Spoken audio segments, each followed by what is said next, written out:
Very good afternoon, ladies and gentlemen. Today we are at day 4 at IMTEX 2024. We have with us Mr. S. Jagannath, Senior Instructor, Advanced Manufacturing, Tata Institute, Tata Indian Institute of Skills. It's good to meet you, Jagannath ji. Nice to meet you, sir. Can you let us know more about you, what you do, and about your channel? Because you are one Definitely. of the famous when it comes to machine tools. Yeah, definitely. Myself, Jagannath, as Mr. Dinesh Mishra sir introduced about me, I'm taking care of the skill development initiative.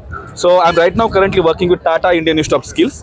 There we are taking care of the upskilling of the people and bridging the gap in between the education institute and the company. So company is having a huge skilling gap. So company needs it. So we are filling that gap. So meanwhile, I'm working with the one.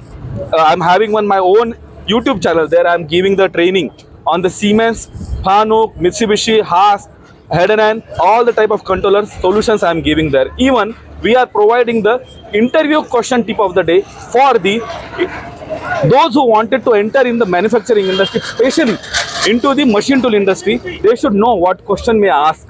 So they will get some little bit information from that channel. As well as I'm writing for the very well-known Dynamic Manufacturing India magazine as an article specialist. So this time I'm thankful to Mr. Dinesh sir for putting my photo on the first page. So this is like really a privilege for me. As well as I'm thankful to Mr. Manjunath also for giving me this opportunity to contribute for the society by this media. And to lastly end up, we are hosting India Manufacturing Show from 6 to 8 of November in BIC, and looking forward to have you at IMS 2025. Manju is taking care of sales for Bangalore and entire event. Mr. Sambiji is also there, who is managing everything. Ladies and gentlemen, do check out IMS website, and we will be hosting it in Namma, Bangalore from 6 to 8 of November 2025. Looking forward to see you, Jagannath. Definitely. Have a great Please day. come. I'm there to welcome you all. Yes, thank you.